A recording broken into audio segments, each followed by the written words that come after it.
Hello friends, आज मैं आपको सोमवती अमावस्या की पूजा विधि बताने जा रही हूँ।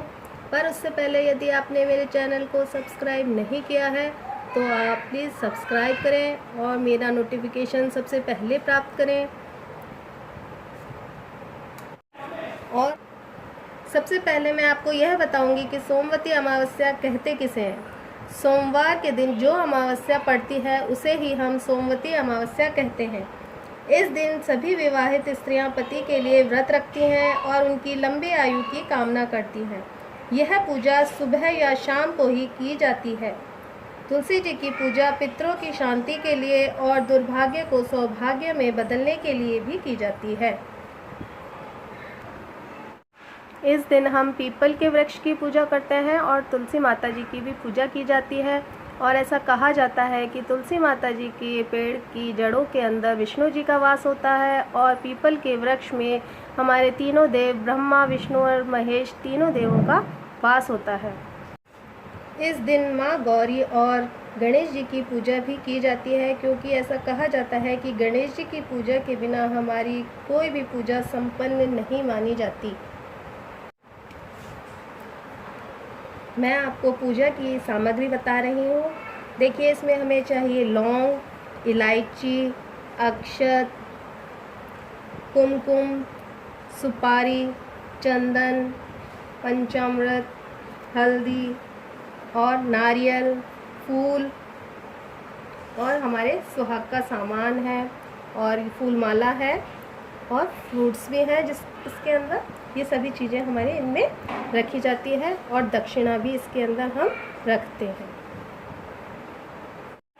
और हमें 108 वस्तुएं जो हम पूजा के लिए रख रहे हैं उसे भी रखना चाहिए और हमें अपनी सामर्थ्य के अनुसार जो बन सके वही चीज़ रखनी चाहिए। अब मैं आपको इसकी पूजा विधि कैसे होती है, पूजा कैसे करते हैं, ये मैं आपको बता रही हूँ। सबसे पहले हम अष्टदल कमल बनाते हैं और उसके बाद उस पर हम हल्दी,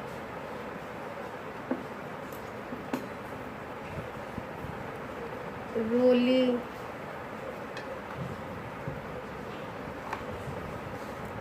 अक्षत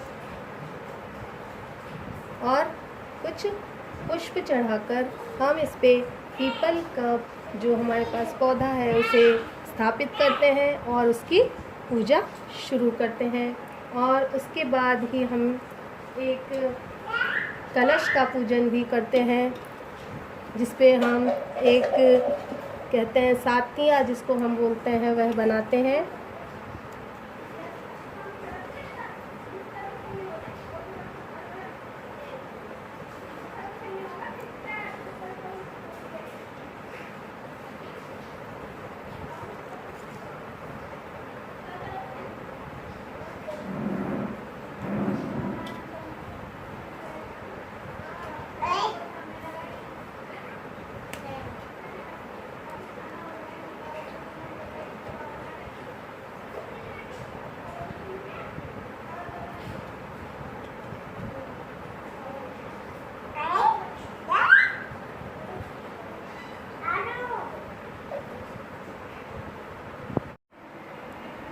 उसके बाद हम गणेश जी की और माता गौरी की और तुलसा जी सभी को एक साथ बैठाकर उसके बाद ही हम पूजा शुरू करते हैं। उसके बाद हम हल्दी की 8 बिंदियाँ पीपल के वृक्ष पर लगाएंगे।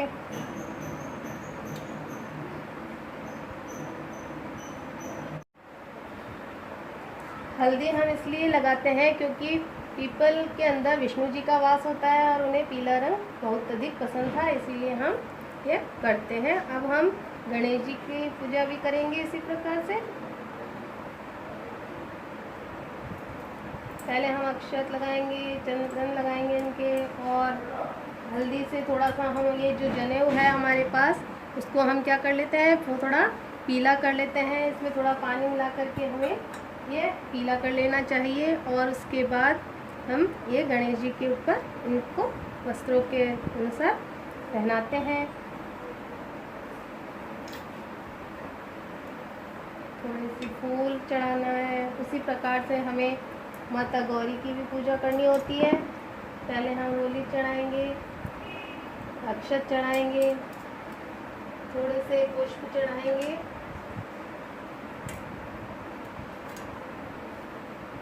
और प्रसाद के रूप में हम उनको भोग के अंदर सफ़ेद रंग की वस्तु चढ़ानी होती है, तो हम ये भोग लगाएंगे। चाहे हम सफ़ेद चीज़ में बताशा भी ले सकते हैं, खीर बना सकते हैं और अपनी सामर्थ्य के अनुसार जो भी बन सके वो हम ले सकते हैं। उसके बाद हमें तुलसा जी पर इत्र लगाना चाहिए।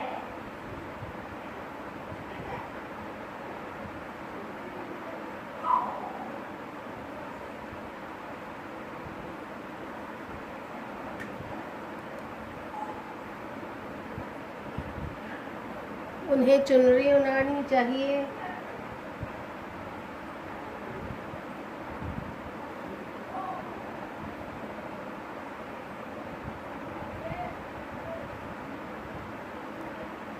और फिर उसमें हमें लौंग चढ़ानी चाहिए, इलायची चढ़ानी चाहिए,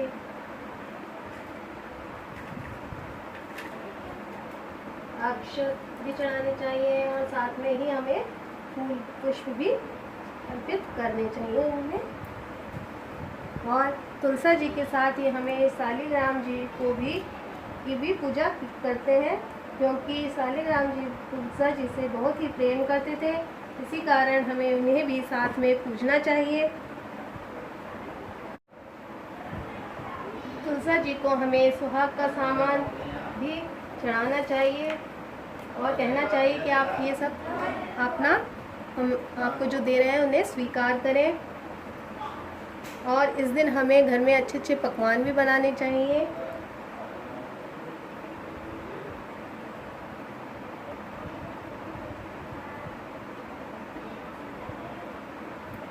सुहाग का सामान हम गौरी माता को भी भेंट करना चाहिए और तुलसी माता जी को तो भेंट करना ही है हमें, लेकिन किसी भी देवी देवताओं को हम सभी को एक समान उनको मानना चाहिए। और हम तुलसा जी की चुनरी का रंग हमारा पीला, लाल या हरा, हम तीनों कलर में से कोई सा भी ले सकते हैं। और उसके बाद हमें कथा सुननी चाहिए। जैसा कि मैं आपको पहले वीडियो में अपनी कथा भी सुना चुकी हूँ, तो वो आप देखें, सुने। तो आप कथा सुनने के बाद हमें इनकी पीपल की और तुलसा जी की परिक्रमा देनी होती है। और परिक्रमा देते वक्त हमें ओम भगवते वासुदेवाय नमः का जाप करते रहना चाहिए हर परिक्रमा में। और परिक्रमा देते वक्त हमें अपने इष्ट देव को भी याद करना चाहिए। इन सभी पूजा करने के बाद हमें धूप बत्ती, अगरबत्ती या फिर हम दीपक भी जला सकते हैं और इनका हम देवी देवताओं का हमें दिया जला के हम आह्वान करते हैं। इसीलिए ये ज़रूरी है कि हम दिया जलाएं ताकि उन्हें अच्छा लगे। और उनको स्वागत के लिए हम दिया और अगरबत्ती तो हम ये ज़रूर ही जलानी चाहिए। उसके बाद हमें पीपल की और तुलसी माता जी की परिक्रमा देनी होती है। और जो हमने 108 वस्तु जो हमने कल्पने के लिए या बांटने के लिए रखी है वह लेनी चाहिए। और एक खाली प्लेट लेनी चाहिए जिसके अंदर हम इस वस्तु को एक एक परिक्रमा के बाद हम उसमें रख सकें इस प्रकार, और ताकि हमारी कोई भूल ना हो।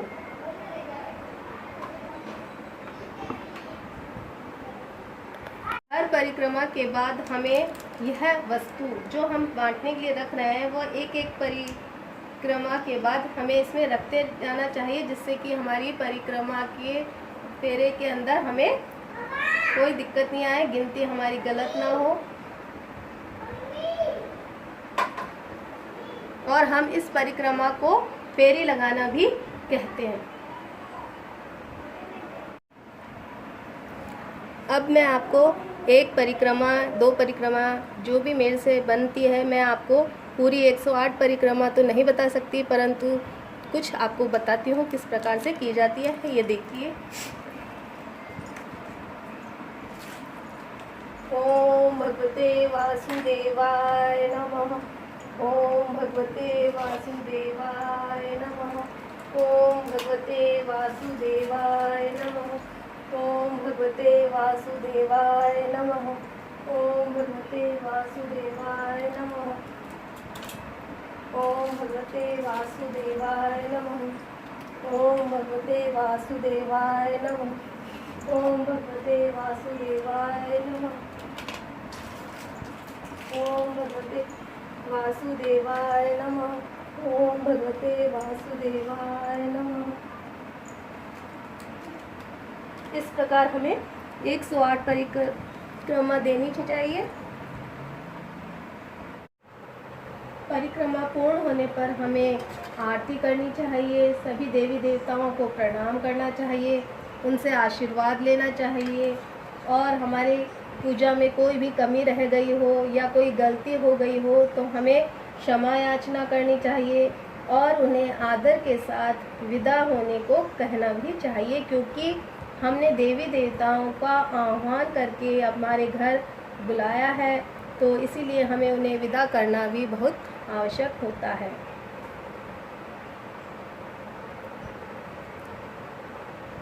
उसके बाद हमने जो भी सामान कल्पने के लिए या बांटने के लिए रखा है उसे अपनों से बड़ों जैसे सास, ननद, जेठानी या फिर आप जिनका मान सम्मान करते हैं उन्हें, नहीं तो फिर छोटे बच्चों को समान रूप से अपनी इच्छा अनुसार बांट देना चाहिए। आपको मेरा यह वीडियो कैसा लगा आप मुझे अवश्य बताएं, लाइक करें, शेयर करें और कमेंट तो ज़रूर ही करें। Okay, bye.